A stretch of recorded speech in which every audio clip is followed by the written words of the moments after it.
And here we go with the one and only Noah from Dark, Mark Waschke. We are sitting here in Berlin, and let's talk about Dark. How did you get the role in this iconic series? Just in a normal process of auditioning, or actually it was an invitation. I didn't have to. They knew me and they were asking, "Do you want to play this character?" And I was saying, of course, I have to. And at the beginning, it was still called Hanno / Noah.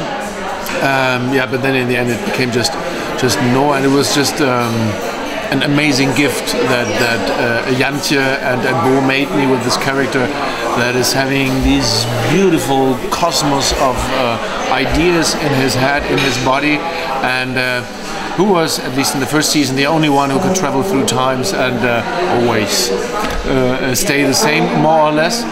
Yeah, I love the ambiguity of good and evil, and not knowing is he a good or bad character, and then realizing maybe the hidden truth behind it, that there is not such thing as this is good and this is bad, or this is right, do it this way.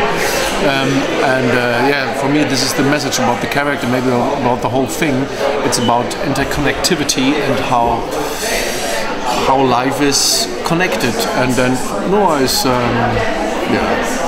it became a part of my life in a way, and a part of my life went into this series, and I'm very happy about that.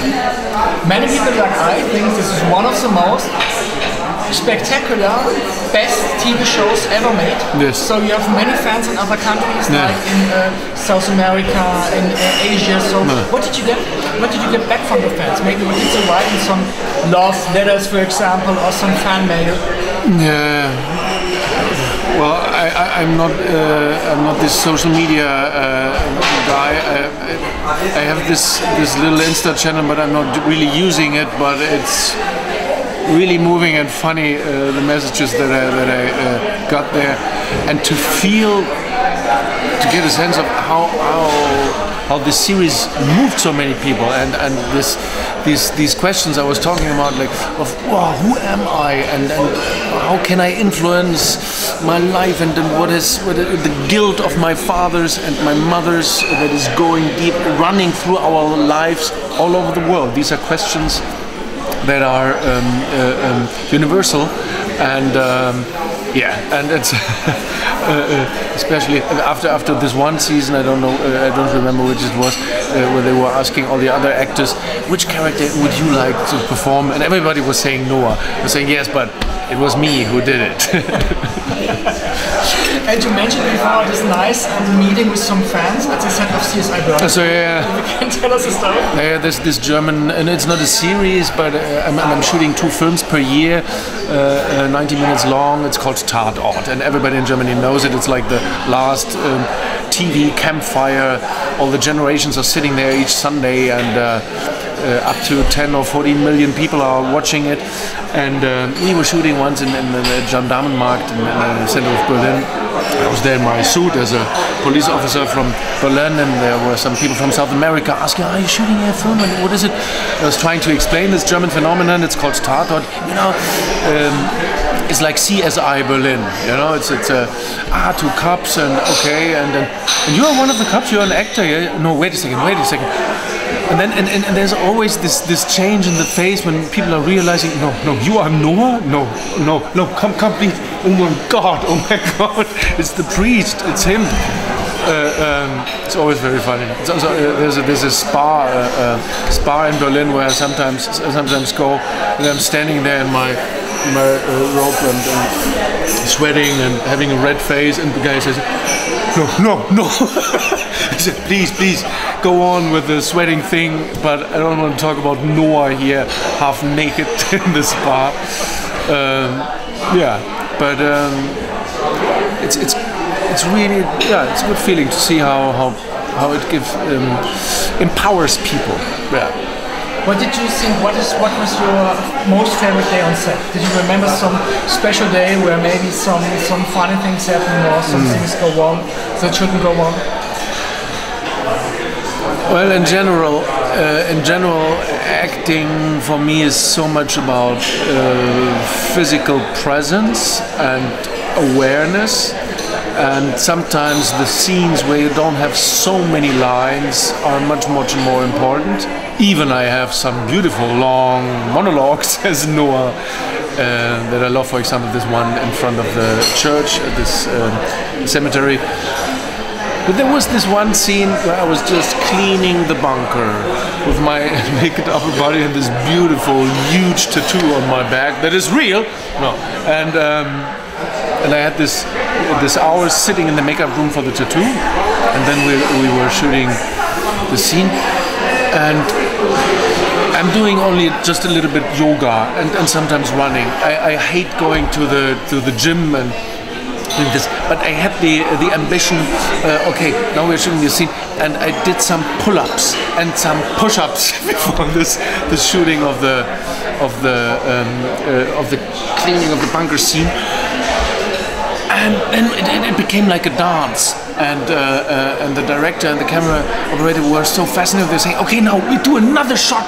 We do one shot from above." And there's this almost famous shot in the series now, where I just doing this move with my head, and there are no lines in the scene. And then, but for me, it's my most important scene in the series, because it's like Noah dancing with himself in the bunker.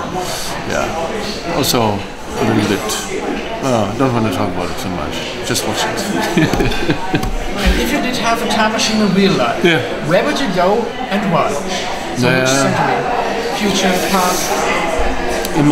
Always interesting. Because I mean. Okay, can I go only once in one time? Yeah, only one, and I can come back. Yes, and come back here. And there is no other possibility. No, you can only go there.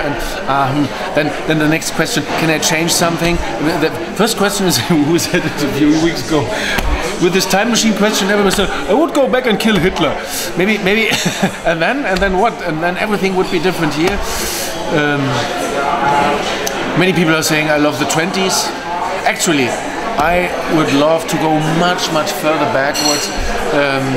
I saw some documentaries about the times like 30,000 years ago, when people were in this weird time of, should we go on hunting, or should we settle here and try to build a home and stay here for the next 1 or 2 years? This is so interesting how civilization did start. Why did people decide in a beautiful paradise to change their lives and start agriculture? There was so much work, and why? So now we have iPhones and everything many thousands years ago. Was that the reason? I would go back and ask, was it really necessary? Wasn't there another way? I would go back 30,000 years back to Mesopotamia or somewhere like that. Maybe not. Okay, and the very last question. I can imagine at the production of this scale, there are so many days where you have also long hours. Yeah. Maybe if all this rainy thing and so on. Did you remember one real hard day on set? Maybe 16 hours to 8 hours beyond the weighing machine or anything else? By dark. Yeah. By dark.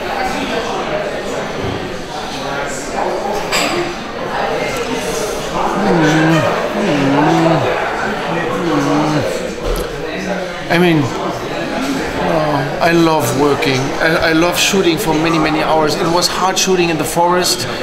For the 3rd season, it was cold, but I love doing another take and another take. I have this long this scene where I come into the bunker and taking Andy Pietschmann, pushing him and almost killing him, and we did it again and again, and I was sweating because I had this huge.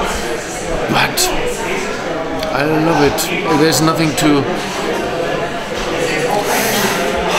And I love when it's cold, standing outside and everybody's freezing and I'm in character. For example, in front of the church, and I have this first season, this long talk with Helge, and I'm talking about I met this guy, this stranger, and actually I'm talking about myself in a way, and Andy Pietschmann.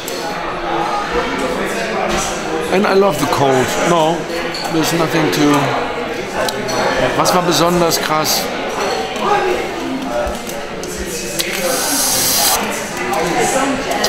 Besonders schön war auch, what I also liked very much, we had to reshoot a few scenes after the first season, and so many actors met again in the studio. Ah, yeah, what are you doing? Just this one unfolding of the letter, and another one. Yeah, we have to shoot my fingers closing my shirt, and I was saying I'm going to shoot a scene of 3 pages of text sitting in the car and talking to Bartosz. 3 pages? Yeah, okay, maybe it's 2.5, but it was really like long monologue that they needed, and yeah, I love that.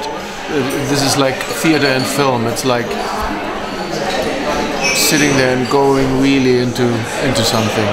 I mean, and this was in general the whole atmosphere in Darknet was so beautiful. It was like let's go deep into something and feel how it's spreading. It's spreading. Yeah. Amazing experience, auf jeden Fall. Great. Thank you so much. Cool. Thank you.